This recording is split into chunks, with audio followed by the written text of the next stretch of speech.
Merry Christmas, everybody! Today is Orthodox Christmas here in Belarus. We have two Christmases. We have the regular Catholic and Protestant one, and we have the Orthodox one, don't we? There, Vasa boy, guys. What do you got? Funny, you're breathing funny. Anyway, today is January 7th, 2026, and is Wednesday.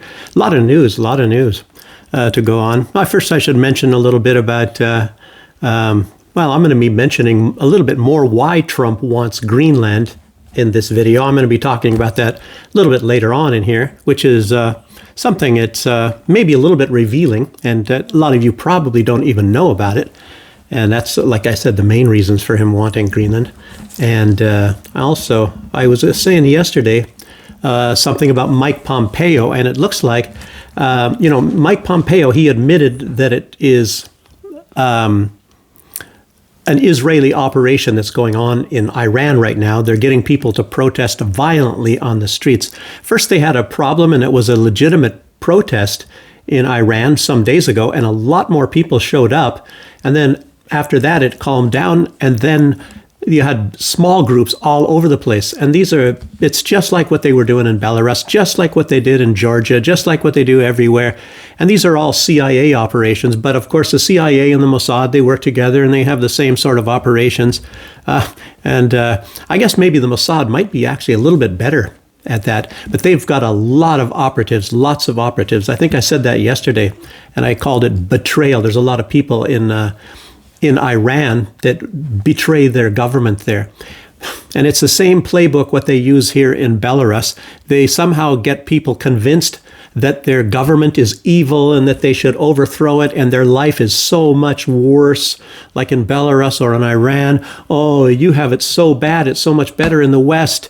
And, notwithstanding the fact that people come here from the West or Africa or anywhere, and they said, wow, it's really good in Belarus, But, oh, no, none of that's true. You have it really bad there. And it's just like the same in Iran. Things are different in a lot of different countries. But it's a long-term operation, and you'll hear about this when you study things like that in intelligence. I learned about some of those things. I was never some kind of an operative, but since I was in military intelligence and it's the sensitive position that I worked at before that, I was working for like a lot of, celebrities or higher ups in the military and the government and foreign people. I met two presidents of Germany, one president of the U.S., Ronald Reagan, and then I almost, got to meet a lot of other people. And I met people that were running for president, and they almost were vice president of the all kinds of things. But anyway, you got to get some sort of a training, and they have anti-terrorist training and all sorts of things like that. So you pick up a lot of things. And it's, I guess, most easiest is to look at these playbooks, and you guys can all see it yourself. It happens over and over again, how they overthrow governments. And, there's certain ways, and I think even Jesse Ventura, who was a Navy SEAL, he was talking about how to do it, like you get a sniper and then just start picking people off sitting up on top of it. Hey, that's the Maidan. It's just exactly how that happened in Ukraine. And they were picking people off, and you caused real chaos. And then it's so easy to push the blame and say, this is the person that did that. You just circulate a little thing going around. I tell you, they had a lot of these things, not something like that with people getting assassinated in Belarus. They didn't do anything like that, but they had other ways to do that here. And as you all know, and I've talked about it, it's a well-known fact. They used it's a CIA operation using like Voice of America, Radio Free Europe, and all these things, U.S. aid. U.S. aid is a big one all over, but that's not what I was going to be talking about today. The first thing I want to say, Merry Christmas again. So that's, I think it's what's Gregorian calendar. That's the Orthodox calendar, I guess, is what went on. It's 13-day difference between the Christian Orthodox, not Jewish Orthodox, Christian Orthodox Christmas and the they call it Catholic here, but it's not just Catholic, it's the Protestants in America and everywhere else as well. So, okay. There's one piece of news I'll go through first, and it has nothing to do really with, it does a little bit, that's a little bit about geopolitical news, and it concerns Nick Fuentes. So Nick Fuentes, and a lot of people are like pointing out he's a psyop or something. Very, very, very strange, as you know. It makes you wonder, well, how did this guy, where did he come from, and all that sort of thing. And I mean, he says a bunch of crazy things, and a lot of people get entertained by it. It's not they agree with him a lot of the time, but it's like hearing him, and he sometimes he says one thing, and then he comes up with completely the opposite opinion, even weeks later. And I guess that's the case now with Venezuela. He was against that, saying it's like stupid or whatever, who would do that, or that's not going to happen. And then all of a sudden he's cheering it on and saying it's great, and we'll just go in and steal their oil and kill them all if we have to do that, no big problem. So what? If they don't like it, we'll kill them all. Sounds like the army, kill them all and let God sort them out. But I guess he lost a lot of popularity. A majority, and I'm not talking 51%, it's more like 66%, like 2/3 of his people wrote nasty letters gave him, negatives, thumbs down or something on a lot of his videos and stuff, talking about, how do they, we should disrespect these countries and just go and steal the stuff, like law of the jungle. And boy, looks like that's kind of what's going on right now anyway. I guess it looks like, I don't know, Trump is sending out some really strange signals. And so far, he really is looking like that's how it's going to be. And you remember Donald Trump saying, everybody is cheating America. We're the victims. We're the victims. We have to go put tariffs on everybody. Don't mention the fact that we have the world's reserve currency and we can control a lot, and we get money every time anybody does a transaction that's based in US dollars anywhere in the world. It comes to the United States. Shh, don't tell that to anybody though. I mean, that is the greatest financial instrument or tool, whatever you want to call it, that anybody can possibly dream about, having the single world's reserve currency. And of course, heavily abused. And look at all these countries, they kept their gold in the basement of the New York Federal Reserve basement. That includes even Russia and a lot of countries. And it was abused. Germany. And then, Germany had their gold. It was very high quality gold there. Everybody knows. And the people were complaining so badly in Germany that it was during the time of Angela Merkel. She had to get half of that gold back because the outcry from everybody was so angry.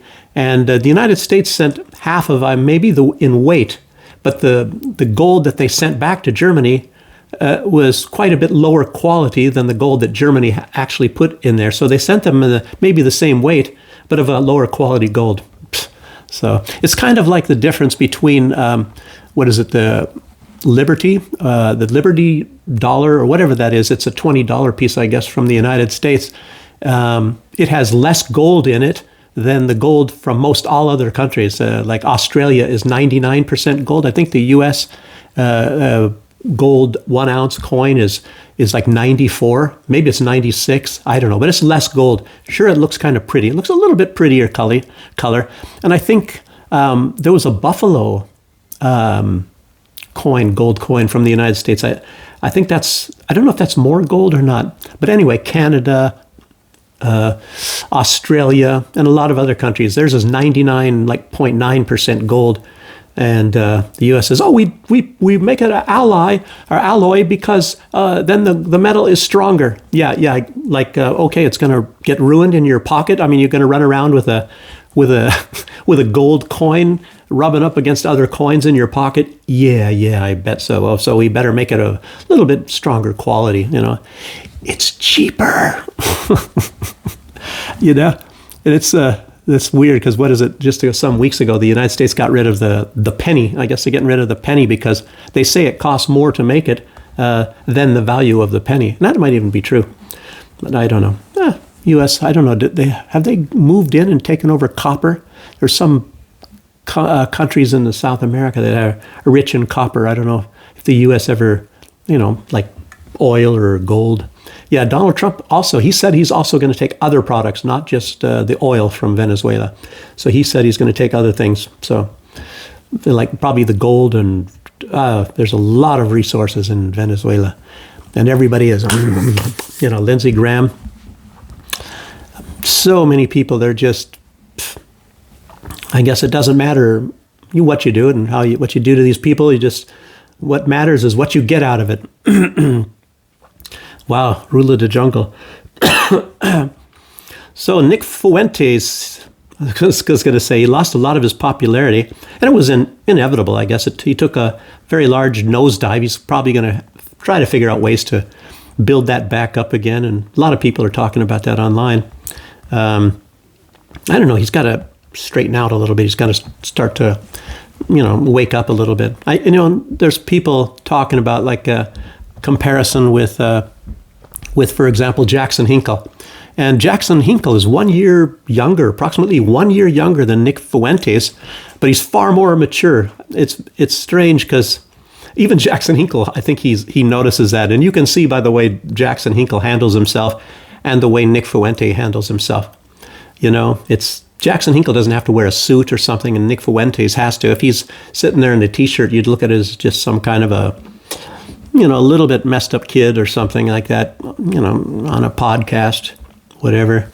But a lot of people get popular just by maybe being crazy. I guess you got to be extreme. Now, a lot of people say that. I'm not extreme, unfortunately. So you got to be extreme to one side. You have to hate a bunch of people on this side, or you have to hate a bunch of people over there. And you have to maybe use some foul language and things like that. That's the way to get popular. I mean, it's incredible. I was thinking about getting naked, but I was thinking, I don't know, maybe I get banned from YouTube. So I thought I won't do that. Get naked and so that's a little bit crazy. So anyway, I wanted to do fart videos, but there's a lot of people already doing those. I don't think that would go over in Belarus very well. Go over like a fart in an elevator, I guess. I guess somebody was doing that. A lot of these guys, but of course it's not real farts anyway. Okay, just for you guys to know that. Yeah. Nick Fuentes, it's a great idea to steal all the oil and kill all of them if necessary. He's like saying, oh, I'm going to be like Trump. Trump actually, if you read between the lines, that's sort of like what Trump says. He doesn't really care so much about those. He doesn't care that much about any people, really. Not even. This is just something to make himself look good. Oh, all the killing in, Ukraine and Russia and all that. But what about the killing in Palestine? It's strange that he doesn't really have much against that. He doesn't talk about that at all, especially because of the fact that most of them are children. Oh, that's why. Because they can't make money for him until they get older, so they're not important. I don't know. I don't know what's in that guy's head. I don't trust him anymore at all. Sorry, people. Yeah, I'm talking about Trump. I never trusted Fuentes anyway either. So if a weaker country has something you want, just take it, baby. That's what the motto is, I guess, of the United States anyway. It's not just Trump. So it's all of them. If you need it, then you go get it. We need Greenland, for example. Yeah, Venezuela. It's just going to be an ongoing story anyway. And what was a major event happened yesterday? I guess that was not to do with Venezuela, because we're still watching in Venezuela. And if the United States tries to go in, and they said, I'll talk a little bit more about, Trump said they're going to go in really soon to try to get the oil. So, and I guess the 30 to 50 million barrels is what they want to extract as fast as possible. They said, send it to the United States for, the refineries. Okay, but so let's go. The ongoing story, the big thing in Ukraine, is there was this massive convention. It was huge. You had a whole bunch of people, the seven dwarves and all of their entourages. You had Zelensky there. Ursula von der Witch was there. And Snowman, seven dwarves, and Steve Witkoff and Kirshner, the dynamic duo, Batman and Robin. I guess, yeah. Witkoff is Batman, and Kushner is Robin, but they were there, and everybody was there. It was a huge thing in Paris. It's where they met, if I didn't say that. And all of this was about what will happen after this Ukraine war. And of course, they said it'll be a ceasefire Yeah, well, Russia said they're not going to go for a ceasefire. So they think they're actually in control of all this. So I got to let a cat out in a minute here, so I'll be right back, guys. I'm back, like Batman. No, that's Arnold Schwarzenegger. So anyway, the coalition of the willing, the Hate Russia Club, I guess what they intend on doing is forcing a ceasefire on Russia. Good luck on that one. I guess they're trying to do it through Trump. Of course, that's why Kushner and Witkoff, or Whitner and Witkoff and Kushner were there. And first forcing the ceasefire, and then they want to move in 30,000 troops, I guess land troops, and they want Turkey to take over the naval part. They want to have Turkey control the Black Sea. So it's going to be the Hate Russia Club and Turkey. Well, actually, on the Hate Russia Club, the only ones that really are giving a pledge is France and the UK. But if you heard Merz yesterday, the Chancellor of Germany, you would think that he's going to do it all by himself. He's basically saying that he's going to be the protector of all of this in Europe. But, you know, Germany had this clause, and I don't know if it was violated maybe a little bit in Iraq or something, but they're not supposed to have troops stationed in foreign countries. And who knows? Obviously, it's very easy to alter things. And what they meant by troops, I guess, is combat troops, because they put in support troops in places, you know, maybe cooks or whatever. I don't know what they were having in Iraq or something. But yeah, who knows what's going to really go on. Germany, you know, Merz is really, really itching to get in there. And of course, Ursula von der Leyen, you know, she was the Minister of Defense of Germany, and one time she, you know, dragged the defense down into the dirt. You know, that's why it was so terrible when the next people took over, because Germany used to be a decent military, even though they're neutered after World War II.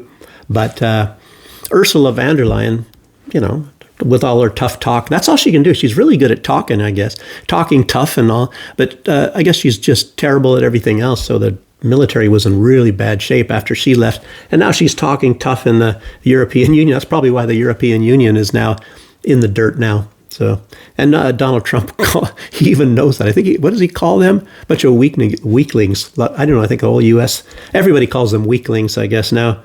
I mean, who else would allow their pipeline to be blown up and not say anything about it? And I don't know. They just do one mistake after the other. Let their industry get gutted out and everything. I don't know. Germany, it's like, who knows? I guess it's when BlackRock really started going in there. It's when it started looking worse. But, you know, BlackRock's a property management. I'll talk about them a bit too. I don't know. I don't know. Somehow wherever they go, it's a little bit of nastiness as well. Okay, let's see. So what they want to do is they want to do exactly one of the reasons why the war started in the first place, put NATO troops there. I mean, that sounds pretty brilliant. That's really going to stop it. And Russia's really going to go for that. Anyway, everything that they're talking about is everything that Russia is not going to go for. So, and this was called, they signed documents. It's called the Declaration of Intent. And, you know, passing these books, and they all get to sign it and all that. But Kushner and Witkoff didn't sign this. So it looks like they just went there, you know, to go along, to get along, sort of a deal. So it doesn't look like Trump is actually going to be so much involved in that. It's you never know with Donald Trump. And there's like deals going on with BlackRock, and Witkoff even said that. He said that in his little speech there, that they're negotiating somehow with BlackRock. And BlackRock, as you know, really itching to get a hold of managing the property and agricultural lands in Ukraine. So I think they already were getting that. It was already well involved, and they withdrew right when Donald Trump took office as president this second term. BlackRock traditionally backs the Democratic Party. And if you see that it's like, what is it, the richest entity on the planet. They have more money than any country or any other industry practically. They have trillions, BlackRock. And what did they donate to Donald Trump? They donated 1 million, almost 17,000. That's it, 1,017,000. And Sheldon Adelson, well, Marian Madelson, what did she donated? I guess she's saying it's 250 million, but as far as records online, it's I think it was 188 million, I guess, maybe before the election, and maybe afterwards she, threw in a little bit more. I don't think it was ever 250 million. And well, there's other donors. I'll get to that. I saw them here. I was doing that. I thought it was very interesting looking at how much money these people put into Donald Trump and who's going to get the payoffs out. And yeah, that's another shocking thing. I'll tell you about the oil industry in a few minutes. Okay. So, yeah, and Witkoff, in line, almost in the same sentence, he said that that the framework, security framework, which I don't understand, that shouldn't have anything to do with BlackRock, but he said the security framework is largely finished, and it doesn't sound like it at all to me. So how could that be? Security framework. Can anybody out there tell me what he means by the security framework? Because Russia's not going to go for any of the crap that these guys are coming up with. They've been point blank the entire time saying, we're not going to accept this. This is what we will accept. These things we won't accept. And them trying to push a ceasefire how did it work last time? Yeah, ceasefire. Then they just built up. And I think even Donald Trump, he said something. It was just, I think a few days ago, he was saying that well, I think they think they're going to pull this out. I think even Donald Trump, that shows that he was actually hinting at that he's going to go kind of along with this. And he said that Ukraine better not cheat. Like he said, they cheated a lot last time. He said, but what about Europe? It's not Ukraine. It's mostly Europe. Europe's the one that sent all that stuff in there. And it's very easy to do it covertly. So then what is Russia going to do? When they start sending, if Russia goes along with this, it's just going to just sit there and let all these launchers and howitzers and everything just keep flooding into the country. Yeah. I don't think Russia's going to go along with this stuff anymore. I don't think it's going to get any approval even from the very beginning. So, yes. So they didn't sign. And there was a provision in this declaration of intent that had United States troops there.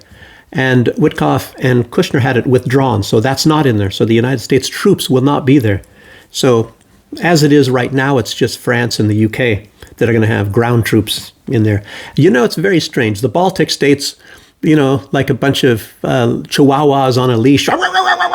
You bet if you let me go, I'm going to bite your leg off. I guess they're not going to send troops. I guess so. I guess not. But we'll see. Maybe they're part of it, but maybe they were so insignificant that they didn't even list it. That's very possible.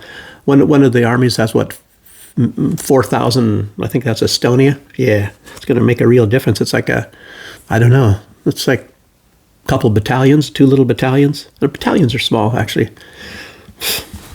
What is a battalion? 5 companies of 200. That's 1,000. It depends on sometimes you have more companies and sometimes you have bigger companies. Sometimes you have small. We had one company that only had like 50 people, a whole company. Our Delta company, only 50 people, trained for some special things. And our company, I was in the headquarters company, we had 200. So anyhow, we have the translators, and it was an intelligence company, so it's a little bit different anyway, different structure. There was a part of the meeting where they told the press to get out and all non-essential people. So they talked about some cunning plans, like Baldric, and Blackadder. They have a cunning plan. So they have a cunning plan that they're going to be working out, I guess. Probably that, yeah, if Russia goes for this, then we'll covertly be sending a whole bunch of troops and be ready to really go after Russia now. And then we're going to take over Kaliningrad like we plan on doing. Like that's a U.S. plan is to, Christopher Donahue says he can take it over really easy. Oh, I don't know. I don't know about that. I'm just kidding. But a cunning plan, that's all I know. So I don't know what they talked about. So, but I could see there should be a need to kick the press out, There's maybe things they don't want to leak. I don't know. I guess. So anyway, so Trump, I don't know, that's in line maybe a little bit with the Monroe Doctrine, as backing out, and Alexander Dugin, the philosopher in Russia, one of the philosophers, he's got a beard like mine, kind of. I just look a lot better. No, but anyway, Alexander Dugin, he's saying that Russia needs their own style of Monroe Doctrine, and they really do. But I think he's talking about Eurasia, in Eurasia, and obviously Russia would never want to do that sort of thing. Like they don't want to act like they own all these stands, Kazakhstan and Turkmenistan and Uzbekistan and all the stands. And those other countries, they probably wouldn't like it either. If they come up with their own, of course, it wouldn't be like what the United States has. The United States plan, obviously, is all these places in South America are vassal states, and they have to do everything and be ready to be exploited by the United States. And obviously, Russia would never do anything like that, which they don't, and they never do. The United States is big on that, exploiting everywhere. Great Britain, the usual. Oh, some cat crying. 4 cats, terrible. Yeah. And Mertz, one thing that he said in his little speech is, he even came right out and said that, and it's like Starmer has said this as well, but Mertz said that the intention is to get the United States back into the war, to go against Russia. I don't know what these people, what their thirst of Russia is. I guess they destroyed their economies so bad, losing their energy and their industrialization, that they really feel that it's kind of like, I don't know, Trump is not really that desperate. They have a huge amount of oil. There's a lot in Alaska that is not even so supposedly pumped out. Of course, Trump would rather pump it out of other places, so, and why doesn't he just then go to Haiti? Haiti has a huge amount of oil, massive amounts as well. And they're really much closer than Venezuela. And of course, that's what happened in that earthquake. What year was that? I keep thinking it's 2017 or whatever, when they had that earthquake in Haiti. And the United States was faster there than they were in any disaster that ever happened in the continental United States. They were really fast because they know there's a lot of oil there. There's a lot of oil right under Port-au-Prince. And the United States calls that their strategic reserves. So they plan on getting that oil when all the other oil, they were talking about peak oil and all that oil is going to be gone. They're finding new oil fields in various places, such as Guyana, and I just mentioned that just days ago. And a lot of that reason is for Greenland, too.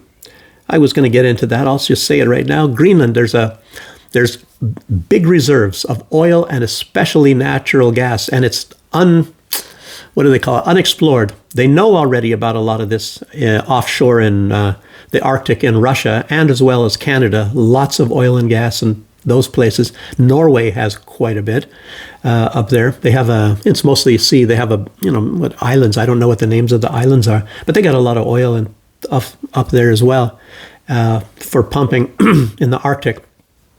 And Russia, of course, primarily is using that as a sea route, obviously, with the icebreakers and all that for transport. And they can make some money from China and make it much cheaper for China as well. So China is on board with this. And I guess that is I was going to talk about Greenland. It's a little bit about, and they're talking about ships all over. I'll get to that one later. I don't want to, and that's not all. So there's more about Greenland. So let's get to this other subject. I want to finish this subject first. Okay, Mertz. Yes, but I don't know. Trump, I think he just doesn't have a stomach because he knows he can't win. And you can't beat Russia in Russia's backyard. And Russia is not going to fight the United States in their backyard either. So that's why you don't see Russia.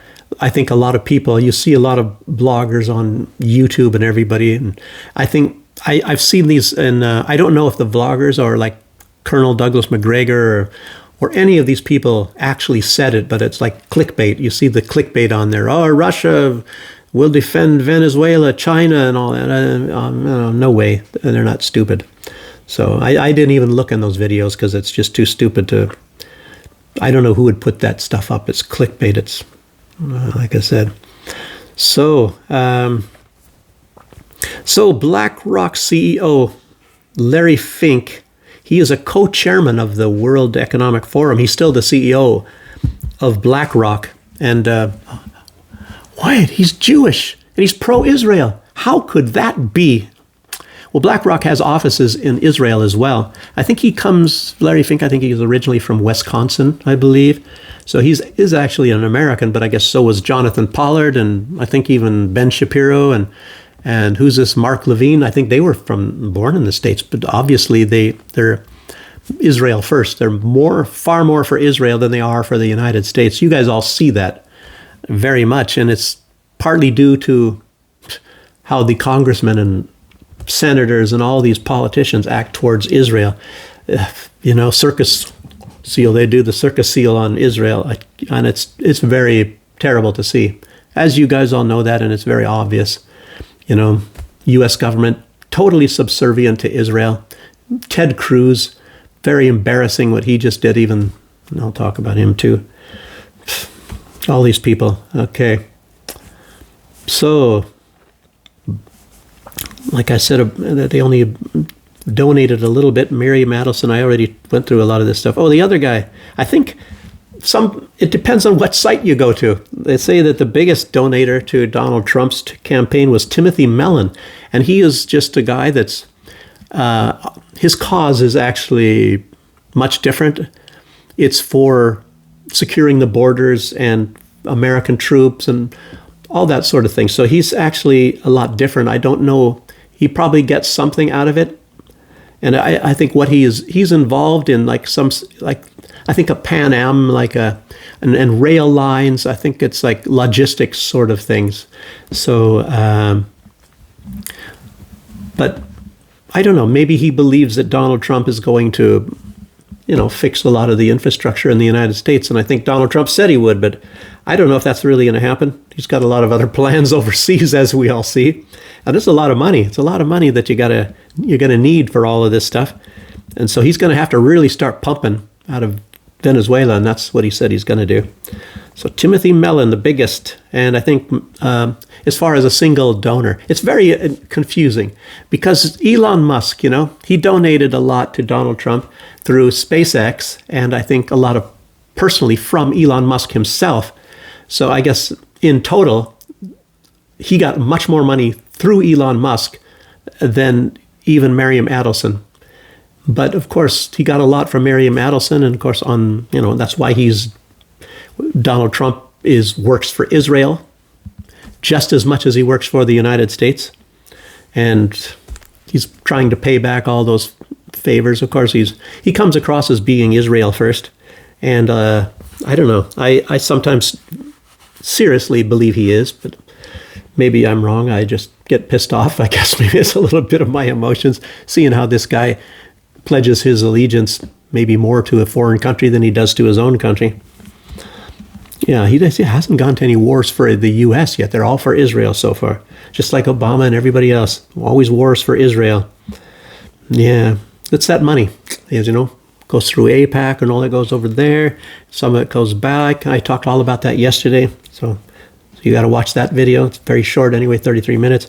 So Timothy Mellon, he's the one that gave all that money. Remember when they had the government shut down and the troops wouldn't get paid? So he gave $130 million. I don't know if he got anything back for it, if he got repaid. Maybe he did.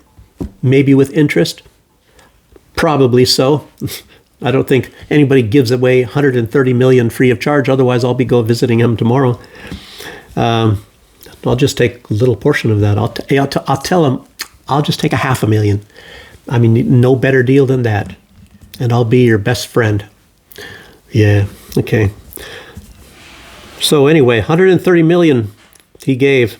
Like I said, it's very difficult to find out who gave how much because I don't know. You look up on these sites and maybe some of this stuff is secret anyway. Whatever happened in the back doors and all that. And through political action committees. I saw some figure 400 and okay, that's the one. Big oil. That's what I was going to get to. Big oil. They gave a lot to Trump. I don't know if anybody gave more. So, hey, that's a coincidence. It's a coincidence that he's now going to Venezuela. And he's going to be going up to Greenland and a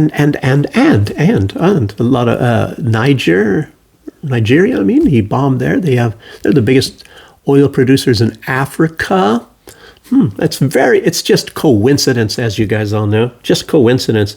They gave him $450 million, I guess, for his political campaign back in 2024, a couple of years ago. Wow. More than any other entity. Like I said, it's pittance. The richest entity gave 1,016,000. Yeah. Matter of fact, I didn't know him. I only talked to him on the phone. I kind of knew his wife. No, his wife was very old. She just died a couple of years ago, and it was a what do you call them? A venture capitalist. So he only was involved in things when it's at least close to or over $1 billion. So that's the only investments he was ever involved in. And it's very shocking. And then you see, I mean, he and his wife owned the house that I was renting, the downstairs part in the Caribbean.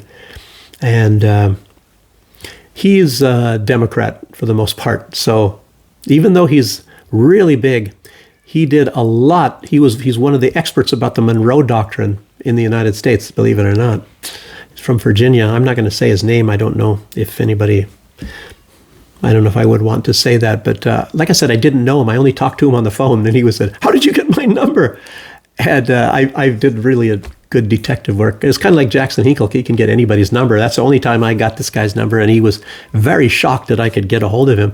Because what happened was the house was sold and they bought it. And these people are really rich. They buy things for 20 million, things like that. That house was not, I don't know, what was that house? 300,000, I don't know. I would think it was less than that. That was, I'm thinking in East Caribbean dollars or whatever. It was not so expensive anyway. It just had an upstairs apartment and a downstairs apartment.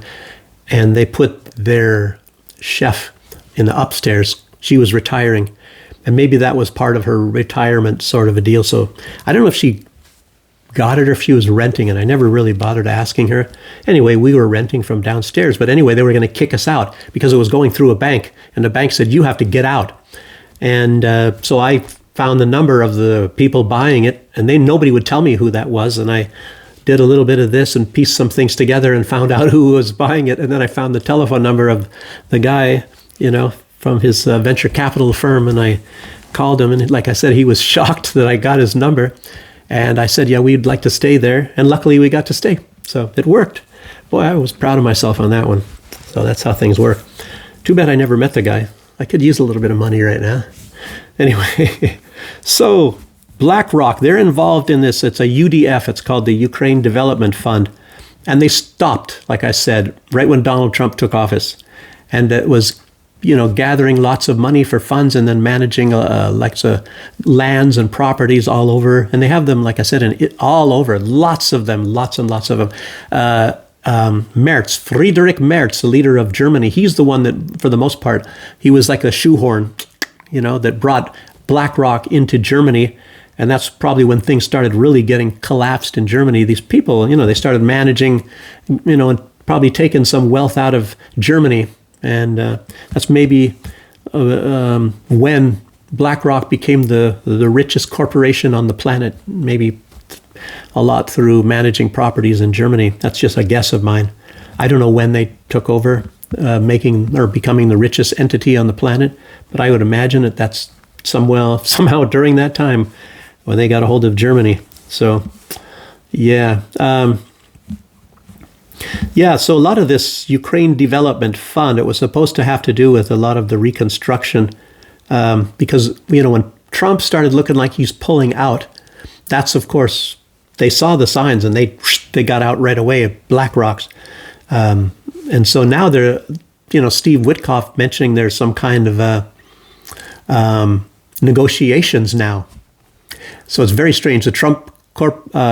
Donald Trump with the BlackRock Corporation. So you might see a little bit of some sort of a shock coming up. Maybe Trump is not going to get out of Ukraine. We'll see. Because this looks like it's going to be going on a lot longer. Maybe Donald Trump wants to see, or hoping that Russia is going to exhaust themselves And then he's going to send troops in. You never know. I don't know. Nobody really knows. Even, as you know, Donald Trump Jr. said he doesn't even know what his dad is going to do. He's just very unpredictable from one minute to the next. Greenland is a good case. Like yesterday, I put out in the video yesterday, because the day before, the Trump people said they're not going to, have a military adventure over Greenland. And then yesterday, after the video, they said, well, yeah, they're considering a military adventure in Greenland.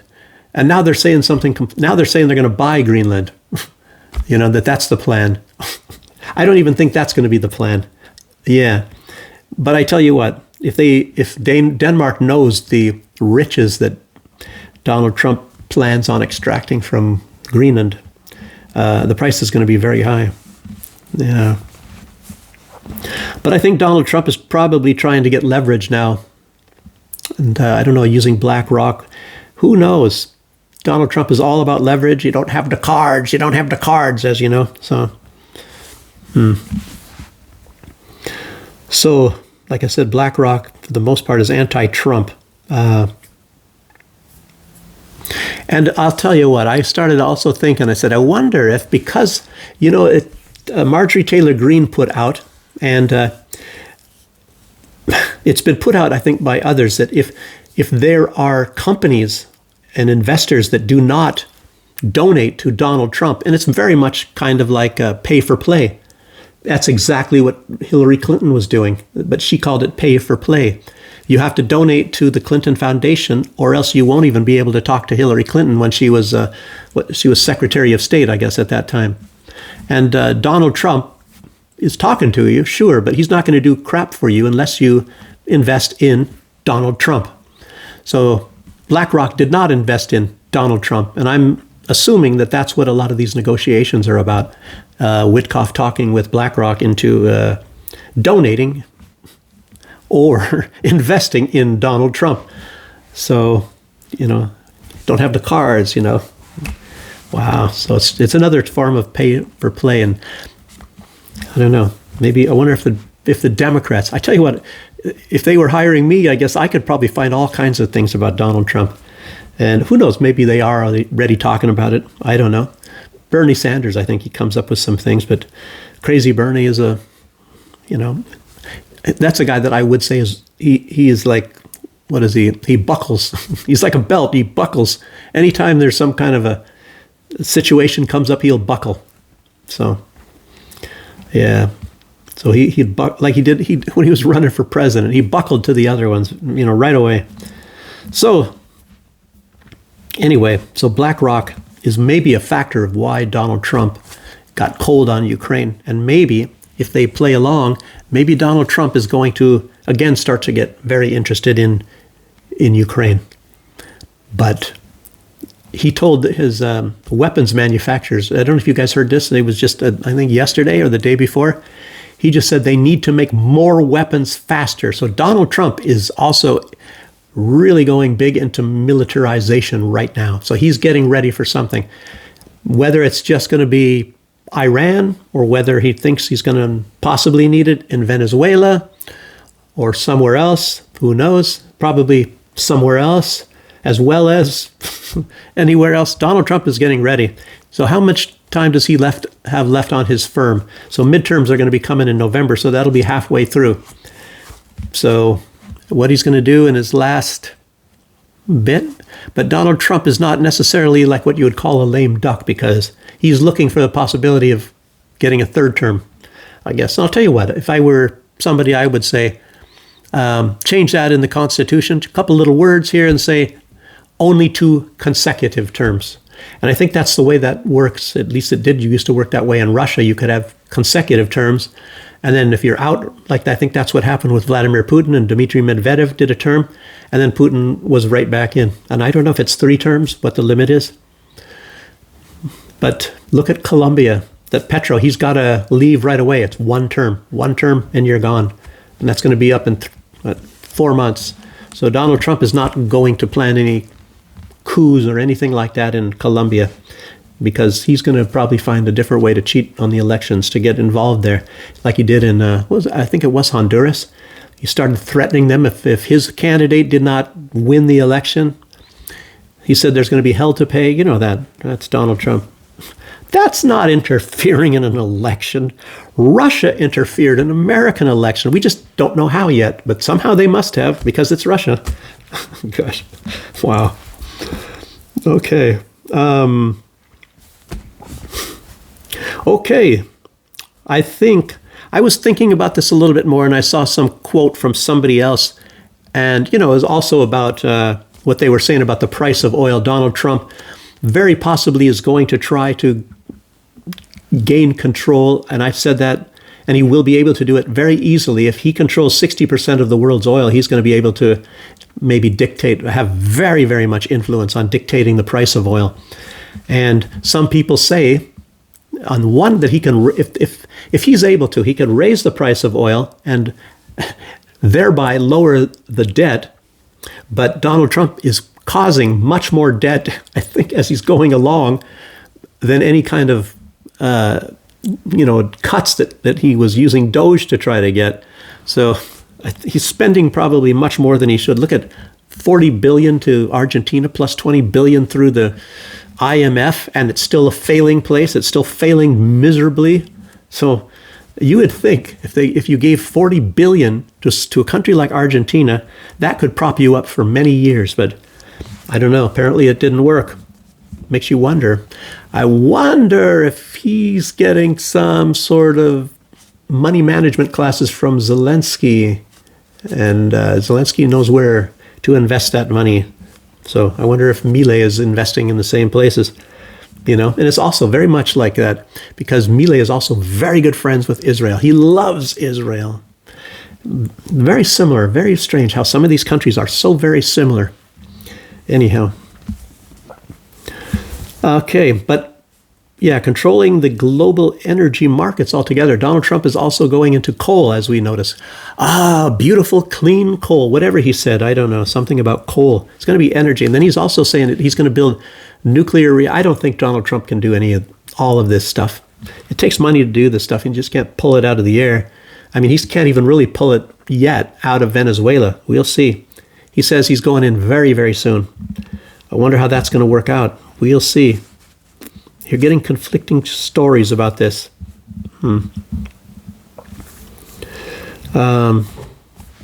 Nuclear power. He's got a lot of catch up to do with Russia.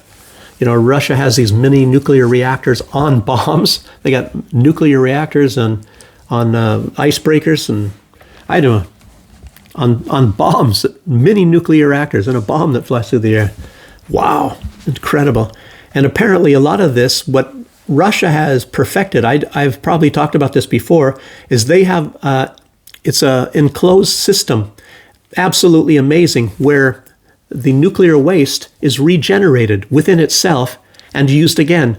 So this is a perpetual system. For example, you can have a nuclear reactor in space, and that can go, I can't remember how long that was, 25 years without ever needing any fuel again, without ever needing any more nuclear fuel, because it can recycle the old fuel. Absolutely incredible. And the United States has a long way to go, and hopefully Putin's not going to give him the technology. So I'll talk about Turkey and a little bit of technology soon. This is a very, very long video. I don't know if I said that at the beginning or not. So Trump, everybody's saying, I think they said 63% of the oil reserve when he has Venezuela, but I'm sure that's not enough for him. Donald Trump wants a lot more. And the United States already has a lot of oil. He said that. He said the United States has more oil than anybody. Now, I don't know if that is true, but he's got a lot. And obviously there's a lot in the Golan Heights. For some odd reason, nobody is talking about that. I talked about it in a video. Other people have to either remember or because it's gone in the news a little bit. There's a huge reserves there, mineral rights. I don't know. You guys are hearing this stuff on this channel, and try to remember this stuff, and then you're going to hear it at some point in time. Mark my words, in other channels. I'm just rehashing a lot of this stuff from the older days. I mean, not that older days, maybe in the last 5 or 10 years, but it's very important information thinking about it. So Okay. And you could possibly say that Donald Trump is going to use this price of oil. And like I said, it's going to be used along with the dollar. And this is maybe how Donald Trump is going to maybe create some sort of because it wouldn't be that difficult to think about this, a global petrodollar. Instead of having it with, it was kind of global before, but that only depended on a few countries in the Middle East, Saudi Arabia and Kuwait and a few of those countries. But now it's going to go even further. So he's going to try to create a global petrodollar. The only problem is they don't have such wide use. Remember, Russia, China, and a lot of those countries are now doing deals in their own currencies. And I don't know. Donald Trump is trying to destroy the BRICS, and he wants to make everybody go back onto the dollar where he can actually weaponize the dollar. So all this stuff is being weaponized. This is absolutely unbelievable. Weaponizing oil, weaponizing the dollar, weaponized. Oh, man. So everybody, tariffs, everything. The weaponized trade, that's tariffs. Geez. So this... And I guess he's maybe trying to give lessons to whoever is going to come after him and all the other presidents on how to control the universe, control everybody, one ring to bind them all. Was it, or in the darkness bind them, I think is what they really said. But you know what I'm getting at. So, yeah. And look at what else he's doing. He's trying to seize these tankers all over the place. They're blowing up pipelines. Now, everybody knows the United States blew up the Nord Stream pipelines. And who was involved in blowing up the Druzhba? Do you think Ukraine was the only one involved? And everybody suspects, and probably MI6 is involved from Great Britain. But it's also been put out that the United States is also involved in that. And they tried to bomb the Turk Stream pipelines. So look at this stuff that is going on. And I already told you, I think it was yesterday, the day before, about Genie Petroleum and the fact that this is also all about piping the mineral wealth from the Golan Heights into Turkey, which is going to be a big hub. And isn't that strange? They just met, Erdogan and Trump. But anyway, that was to be used to sideline Russia's oil. So that would actually deprave Russia of a lot of money. But Russia, as we all see, has pivoted to China. And everybody was saying back in those days, they'll never be friends. They're kind of traditional enemies. They'll never get along. They don't trust each other, blah, blah, blah. They were both the communist heads, and one wanted to be the big boss and the other one too. So they'll never be friends. Well, lo and behold, and they destroyed the relationship between Russia and Germany, which was a match made in heaven. One has tremendous production capacity. The other one has the energy. Well, look they just created an even bigger monster. China has production capacity far, far greater than Germany's, even if Germany's industrial power would not have been reduced in these past 10 years. China would still be beating them. So now it's all shifting to the east. And I tell you what, I don't think Russia's really going to want to give that up. And India is very quickly rising too. So there's a good friendship, and there always has been between India and Russia, although they don't share a border. And that's another good reason why you should listen to Alexander Dugin, like what I just said, that they need a Eurasian Monroe Doctrine, because in between Russia and India, there's a lot of these Eurasian countries, and Russia has to still be, matter of fact, they try to be friendly, but the United States is really moving in. I just talked to a person who loves the United States, and I was trying to tell him, you better, it's from Uzbekistan, and I said, the United States is going to be moving into your country probably very soon.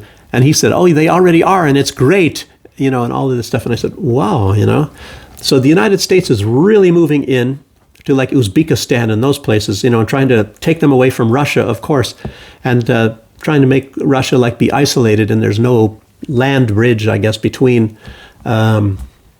India and Russia. And as you all saw, the United States is cozying up to Azerbaijan and Armenia because they lie in between Iran and Russia.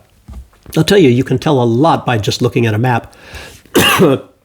You can tell what's going to happen in the future very often. It's kind of like the globe is kind of like a crystal ball, even though it's not crystal.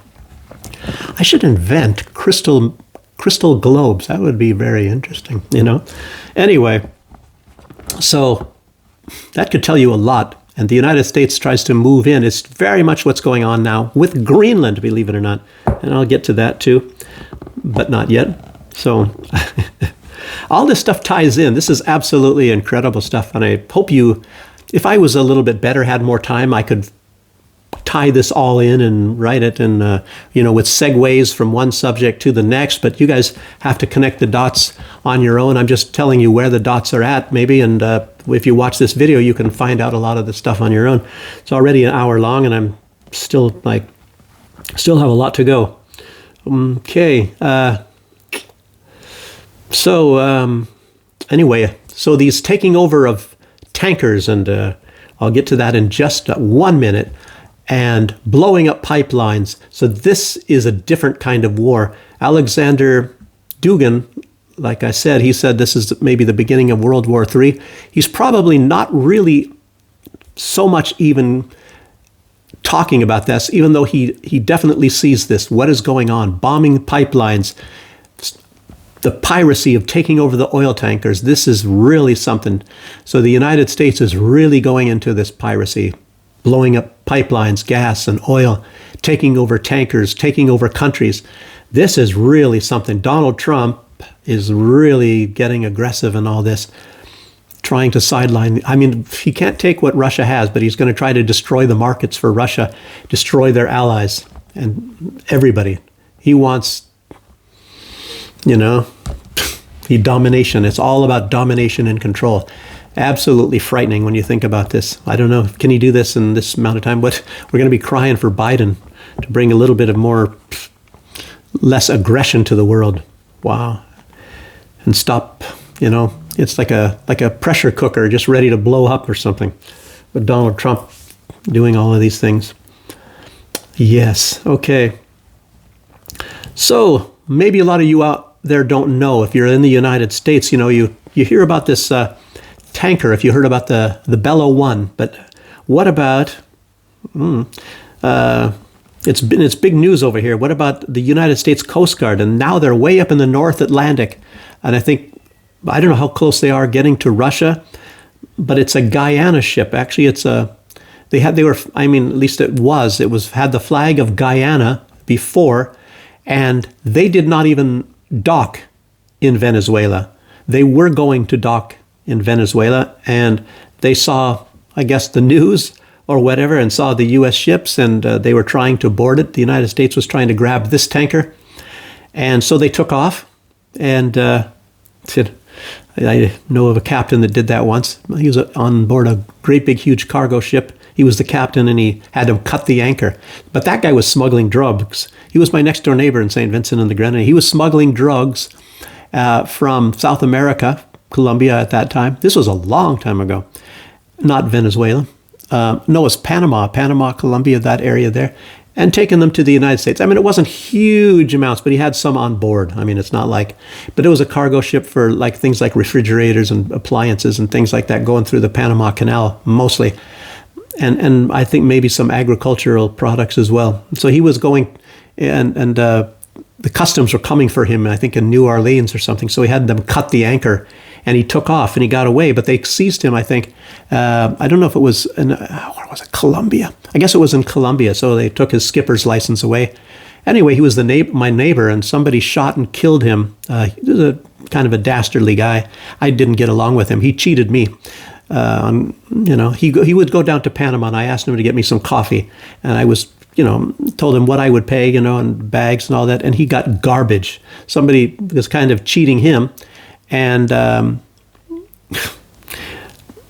anyway, he was cheating me, and I was still going to pay him half the value of the bag, even though he got garbage. It was garbage. It had bugs and insects and molds in it, and he smuggled it in to St. Vincent and the Grenadines.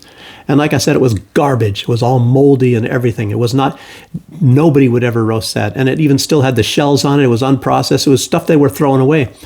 Yeah, and they were trying to sell that I guess, and they sold it to that guy. He was too dumb, and he never even looked in the bag or nothing.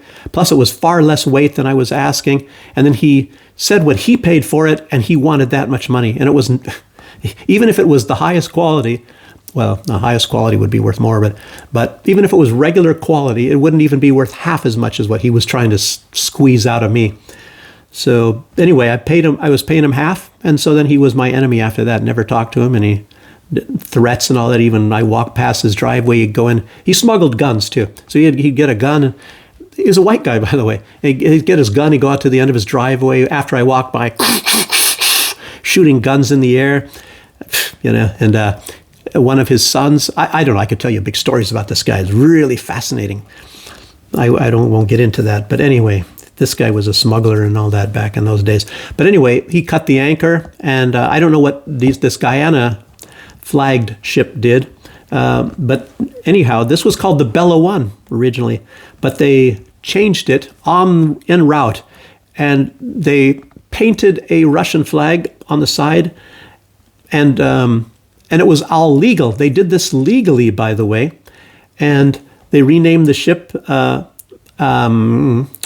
Marinera, and it was all legally done. This was legally done somehow. I guess you can do that at sea, or maybe they could go under two names. So anyway, they were fleeing the United States. It was a Coast Guard ship as well as Poseidon airplanes, and they were trying to get this Russian, but it was empty. It was empty, and it was in compliance with all regulations. But they were trying to take this ship. And as you know, when the United States now is taking these tankers, not only do they take the oil, which of this ship didn't have any. It was empty. It was going to dock in Venezuela. And so anyway, they saw what was going on, and they took off, and the Coast Guard was chasing them. And but as you notice, the United States not only seizes the oil and keeps it, but they also seize the ship and keep the ship. So this ship would have been seized and stolen by the United States. But they're a nice country. They wouldn't break the rule of law and do things like that. And you got to be watching this stuff, everybody out there. And I mean, it's terrible. How can anybody say that the United States is such a law-abiding, the rule of law, and all of this kind of crap sort of stuff? You cannot just do that. I mean, for one thing, these countries, they're legally there, and they're getting the oil from Venezuela, and the United States seizes the oil. They said, oh, it's illegal because we say so. And not only are we going to steal all the oil, we're going to steal the ship too. Yeah, there's nothing wrong with that. Nick Fuentes said so. So, and if they have to kill a lot of people, I guess it's okay. Because that's the normal thing to do nowadays. Don't you guys know that? Wow. So this ship that was called the Bella One and changed it to Mariana, the crew, believe it or not, is Russian, Ukrainian, and Georgian. So, and where the oil was going, Russia has their own oil, so I don't know. Maybe is Ukraine messed up with this? I mean, where the oil would go. Anyway, it was all legitimate, but not for the United States. Just like the friggin' drug, And Dmitry Medvedev, he came out and he says, how can they call Maduro an illegitimate president, like that he didn't win the election, and he is a narco dealer? And how can they, he said, how can they ignore Zelensky, who's ruled past his mandate? In other words, he's an illegitimate ruler, and he's a narco, that he's, the snowman, the stuff. So why don't they go after Zelensky? Why are they going after Maduro? It's absolutely incredible. Dmitry Medvedev comes up with some great stuff. But no, the Russians are all supposed to be stupid, because the Ukrainians tell us that, that they don't have toilets in Russia. Even though they were, Europe was importing toilets from Russia. I guess Russia wasn't using them. I guess Russia didn't know what they were for. They were just making toilets, because then they didn't know what they were to be used for. What a bunch of crap. The West, especially Europe, it's just funny. It's like a comedy show. Tyler Fisher would have some really good material from that stuff. Like I said, it's a long video bit. People still got a lot to go. Okay. The captain of that ship was repeatedly telling the Poseidon airplanes and the Coast Guards that were chasing them that they, what is it? What was it? Well, I had it written down here. That they're not a military ship, obviously. It's their mission is civilian nature. They're in full compliance with international law. And, basically to leave them alone. But it's weird because the U.S. Coast Guard is probably they're probably nearly by Iceland now. I mean, it's a little bit far away from the U.S. coast. It's like the island that I was at. It's quite close to Venezuela. I was, St. Vincent and the Grenadines. It's near Grenada, and it's much closer to Venezuela than it is to the United States. It makes you wonder, well, why do they have a Coast Guard guarding the U.S. coast, more than 1,000 miles away from the U.S.? I mean, I don't know. What a dog and pony show the U.S. government is. Terrible, terrible, terrible. I mean, this Uzbekistan, how come you hate your country so much? I said, I don't hate my country, I don't like what the government is doing. I told him that's just plain and simple, and it's like, well, what does he do? Or what is he going to think? He loves the United States. So what happens when the United States comes and takes over his country? Is he still going to love the United States? He's been to the United States, and that's why he thinks it's so great, I guess, because he was a tourist there, maybe a week or two. I have not the faintest idea. Anyway, but where does he come across that? Maybe I care enough about the country that I come from that I want to see them operate legally and fairly and of high moral standards. Oh, is that difficult to figure out? Or would you rather have your country go around murdering people and stealing their assets and things? I mean, I don't know. If you're a man, would you marry a woman like that? Or if you're a woman, would you marry a man that killed people and went around stealing? Matter of fact, I did know a girl that in that country as well, and her boyfriend used to kill people. And then somebody came and shot him, and he was paralyzed for a long, long time. She was real pretty, and she, would still do stuff for him anyway. But anyway, I think he eventually died, I guess, but he was paralyzed for years because somebody came and shot him. Really crazy country I lived in, I don't know if I told you guys a lot of the stories, absolutely stuff. You'd think I lived in the Bronx or something. Anyway, Bronx is probably gentle compared to the place I lived. So, okay. And actually, I think it's one of the murder capitals. I think it's the second biggest rape capital in the world. And murder, I think it's also one of the highest murder. When you have a country of 110,000 and it averages 50 murders a year, that's quite a bit. If you think of per 100,000, how many murders are in Chicago? It's probably less. So, nice place. Things I've seen with my own eyes are just not even believable. Okay, so anyway, talking about the Bella One or the other thing.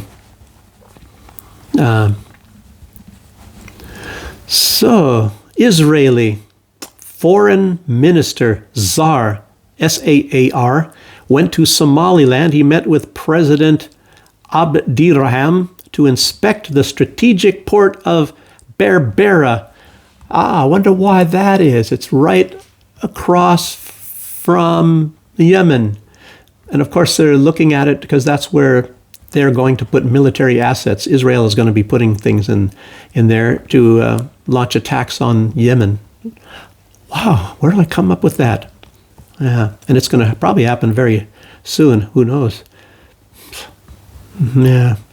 As well as, looking around a little bit I'm talking about not Somalia, Somaliland. Somaliland. I don't want to. And Somaliland is also going to be a country that they're going to be receiving because, as a thank you to Israel for recognizing them as a country, it's at the moment the only country on earth that recognizes Somaliland.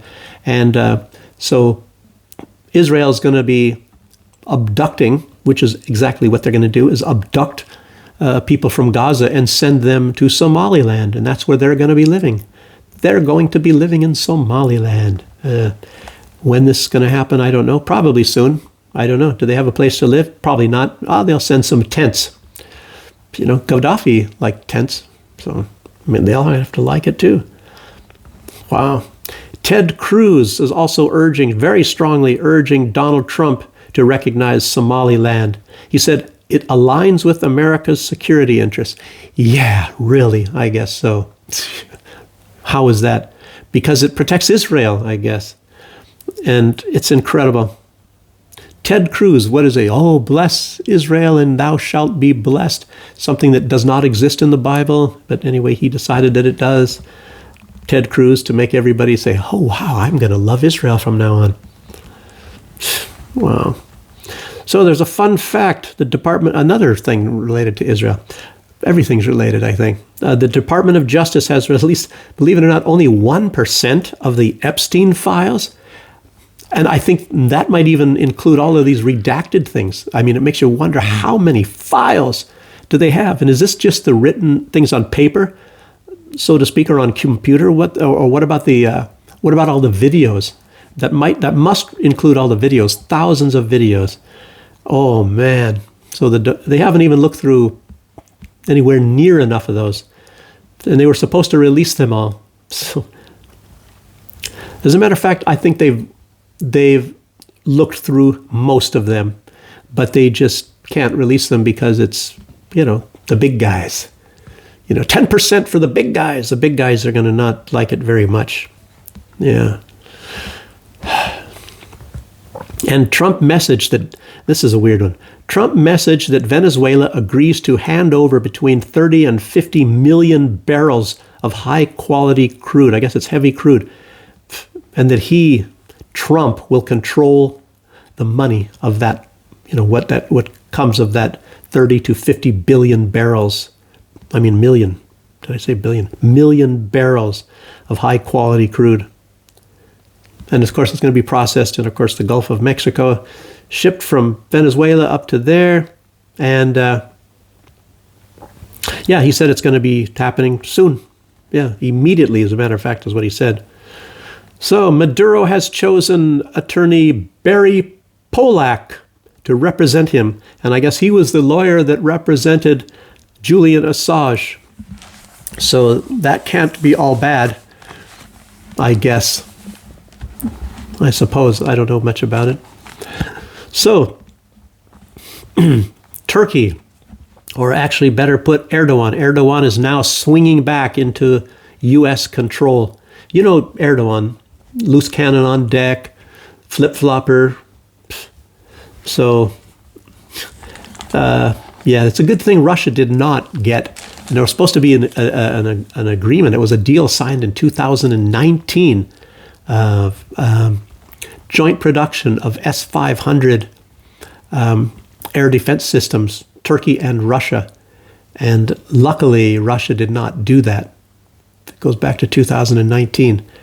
And obviously, you would think in that period of time that it would have happened. And very good judgment on Putin. Putin tries to throw out a carrot, rather than bringing out the stick, he uses a carrot. Donald Trump mostly uses the stick. And in rare occasions, he uses a carrot, a little carrot and a big stick. And he doesn't even speak softly. He speaks crudely and carries a big stick. And little carrots sometimes. His little things like, oh, this person is so great. They're the greatest that has ever existed. And that's a real winner. That's why I'm friends with them.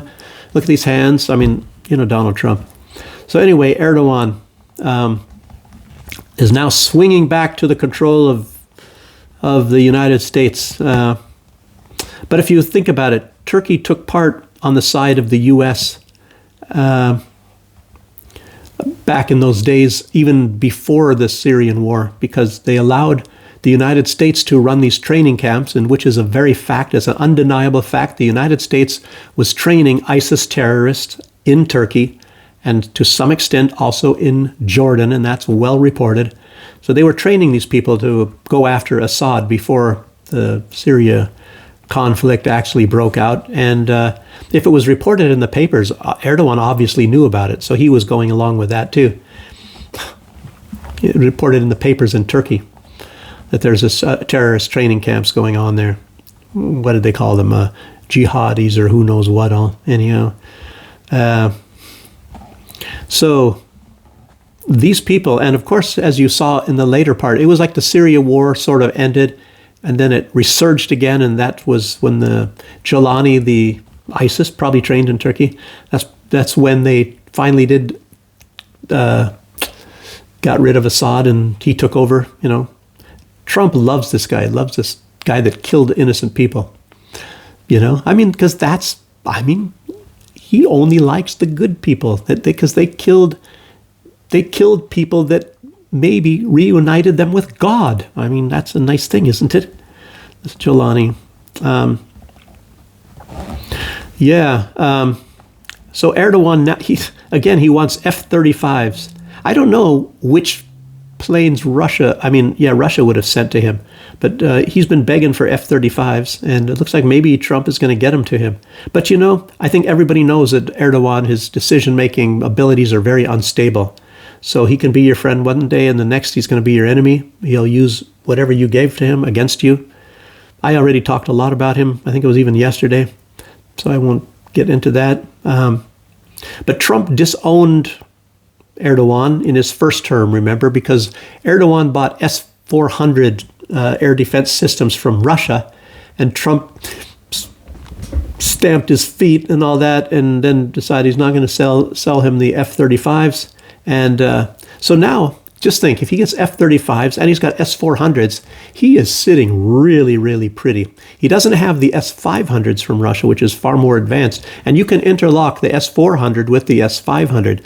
Would be a completely awesome system that you could shoot down virtually everything. And if you want to talk about the Iron Dome, the paper dome, you know, that Israel has, you know, Russia's capabilities on their things are going to be much, much better. But as Erdogan swings back into the arms of the United States and he's got the S-400, what do you think is going to happen?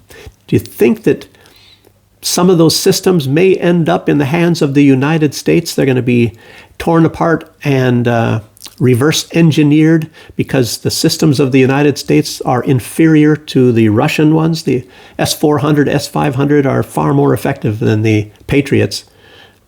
I mean, that's a fact. And it looks like they're probably, U.S. is going to get their hands on them. And that's going to be an awesome system when they mix the two together. Probably, but I don't know if there's anything in the Patriot system that Russia could possibly use. Very primitive compared to Russia's system. So maybe it's already happened that the U.S. has picked them apart and are reverse engineering it probably as we speak. Yeah. So along with keeping its options open with the possible bombing of Iran, the United States is probably trying to make nice with Erdogan. And they also can use Turkey as an additional point to go after Iran. It's also very close. So they can attack Iran much easier from Turkey.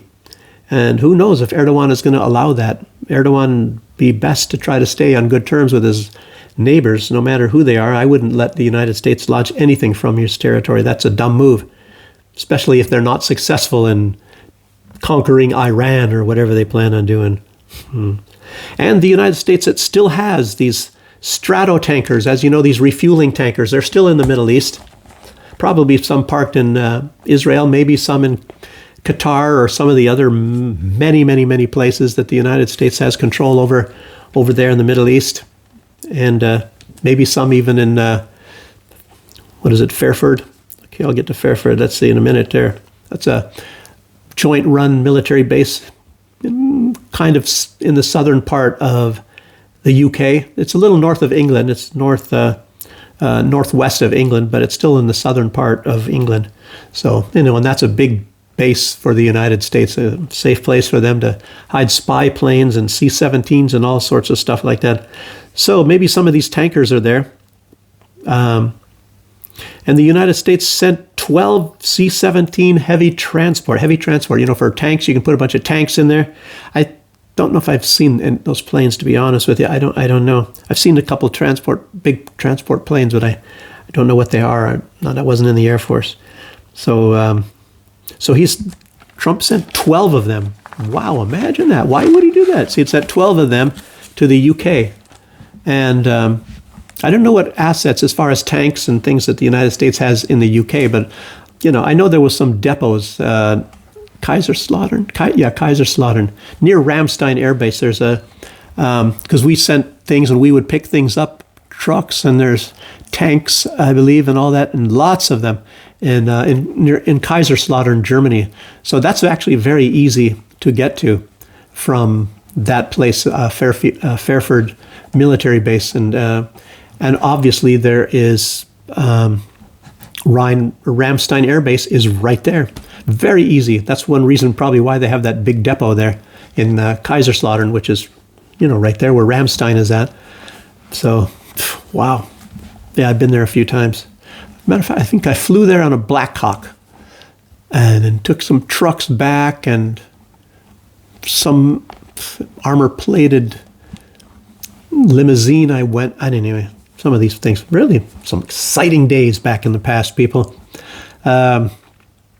So many politicians. Oh, wait a minute. Did I talk about that airfield? I talked about that. Yeah, Fairford Airfield. I was just reading a lot about it, so maybe I was thinking that I would have. I didn't have to write down a lot of the stuff, how it's a joint base and all that with the UK and spy planes. I think I did mention that stuff. It's not that important for this context anyway right now. So many politicians in Israel are now saying that no longer Candace Owens. Matter of fact, she's not putting a lot of stuff out, really. Not that many videos and things. It's very strange. So you don't see that much of Candace Owens, but now she's not enemy number one in America. It's Tucker Carlson, Israel's greatest enemy, the greatest threat. Israel's greatest threat in America is Tucker Carlson. And remember, a few times just in the last week or so, and I think the last time was on the 2nd of January, Netanyahu said that Israel's most important battlefield is social media. And of course, that has to do with Tucker. He broadcasts on X more than anything, I think almost exclusively. And, they bought TikTok, and they got Barry White's, and then they got Paramount, they got CBS, and as a matter of fact, they got links to virtually every single television network in the United States. And who knows, maybe they're going to get Telegram. Wow. They own a lot of social media. It's to control your mind. What they want to do, actually, is they want to control the future of the United States. I mean, that's very obvious, right?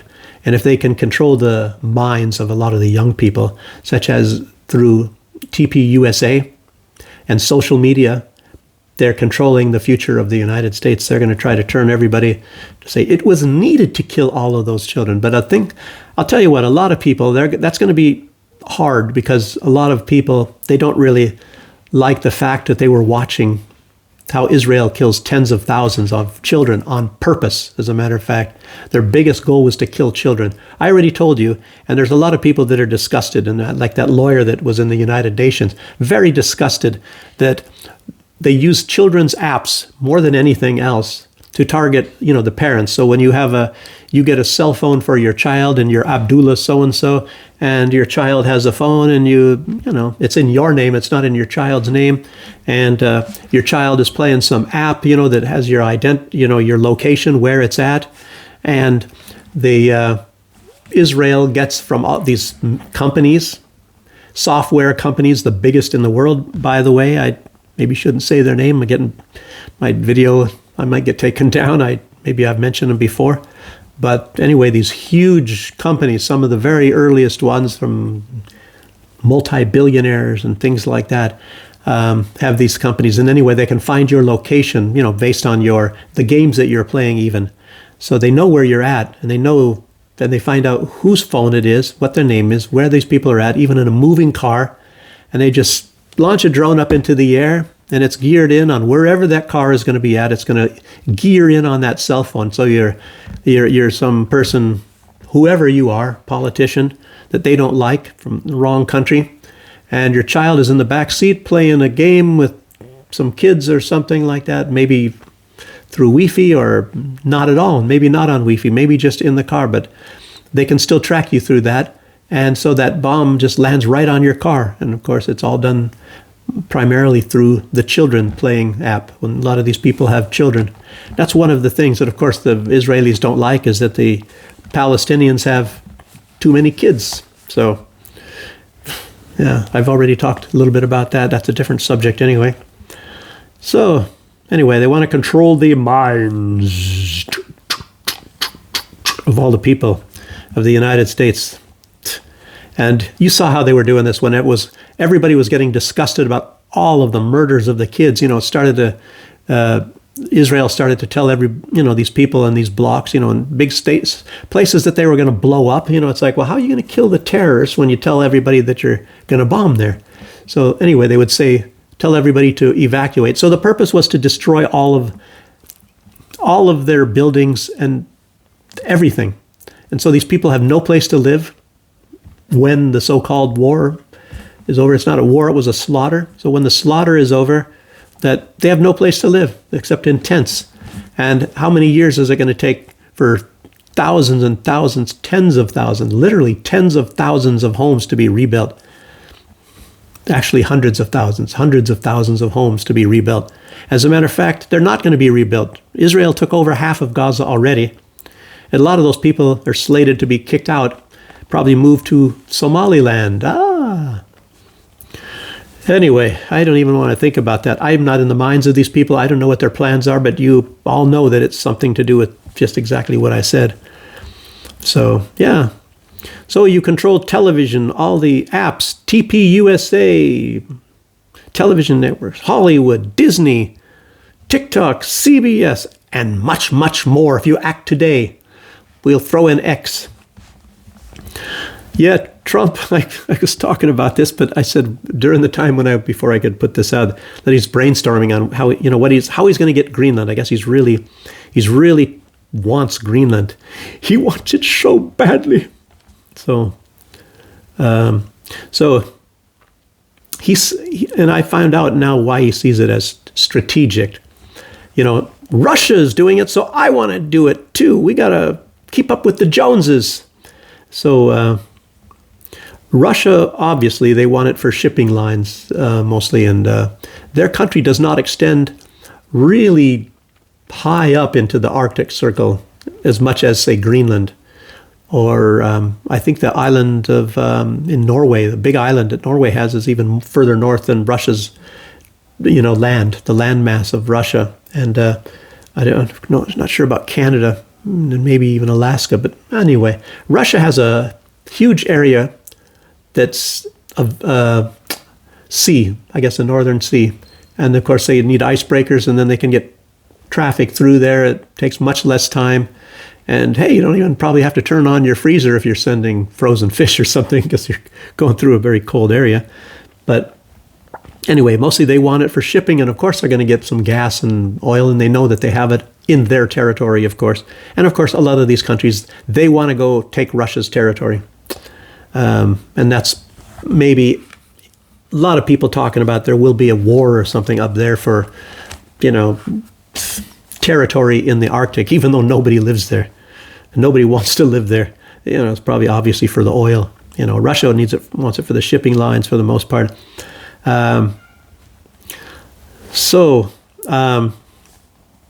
There is, like I just said, there's vast, lots of oil and lots of natural gas all over through there.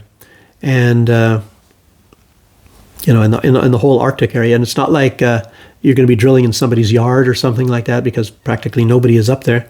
And most all of that, these vast fields, it's completely undiscovered in Greenland. But it's known that they are there. There is gas and there is oil, and lots of it in northern Greenland. And that's underneath the landmass part, because the landmass of Greenland extends much further north. So you could say the top half, almost the entire top half of Greenland, has a lot of oil and gas in it. There's going to be a lot of it found. They have a lot of it. They got coal there. They got a lot of things in Greenland. I don't even remember what. But there's a lot of minerals. So Trump also wants that. And the strategic part, yeah, there's going to be ships, and maybe some of these ships are going to be oil tankers. And as you see how the trend is going, Donald Trump seems to think that he's got the license to hijack oil tankers and even keep the tankers themselves. So is that maybe a possibility that Trump wants to maybe be involved in that in the future up in those areas? To people don't want to come out on deck because it's too friggin' cold. So, you know, they're going to be taking over the tankers and all that maybe up there.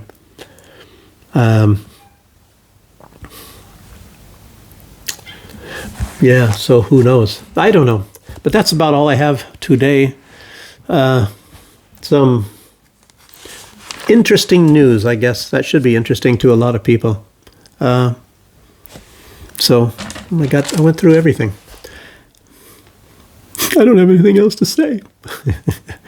Well, I don't know. You get shocked, watching Donald Trump, what he's doing, and it's like, how many Americans can really be going along with this?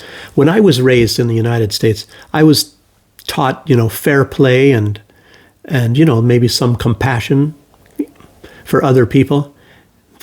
And it looks like, I don't know, it's going to be replaced. If you look at people like Nick Fuentes, luckily a lot of people dumped him, I guess 66%, but it's strange that it isn't 80%, because it should have been 80% of people should, given him thumbs down, because it's maybe some people, I don't know, didn't put anything. Maybe they didn't know.